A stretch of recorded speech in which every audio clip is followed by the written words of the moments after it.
আজকে আমি দেখাবো কাশীপুরের বিখ্যাত সেই পরোটা, যেই পরোটা খাওয়ার জন্য মানুষ দূর দূরান্ত থেকে না আসলেও আমরা ঠিকই যাই। আজকের পরোটার স্পেশালিটি হচ্ছে এখানে আটা ব্যবহার করা হয়। এই পরোটা এতই টেস্ট যে কেউ চাইলেই একবার খেলে আর খেতেই মন চাবে না। অনেকদিন ধরেই ভাবছিলাম এরকম একটা ভিডিও করে আপনাদের সামনে রিপ্রেজেন্ট করব।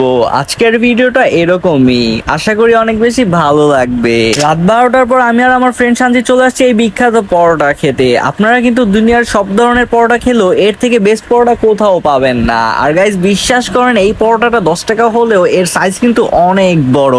এর সাথে সাথে 10 টাকা দিয়ে ডাল ভাজিও পেয়ে যাচ্ছেন, সাথে ডিম চাইলে ডিমও খেতে পারবেন। আর আমরা একটা ডিম নিয়েছিলাম, সাথে ডাল ভাজিও নিয়েছিলাম। ডিমটা দেখতে কিন্তু অনেক সফট লাগতেছিল। এত সুন্দর ডিম আমি আগে পরে কখনো দেখি নাই। সব থেকে মজার বিষয়টা হচ্ছে এখানে কিন্তু ডাল ভাজি অনেক পরিমাণে পাওয়া যায়। এরকম ডাল ভাজি আমি আগে কখনোই দেখি নাই। তো এখন আমি বসে বসে গিলতে থাকি, আর আপনারা একটা কমেন্ট করে দিয়েন। ভিডিওটা ভালো না লাগলেও কোনো সমস্যা নাই, কারণ ভিডিওটাতে আমি কিছুই করি নাই।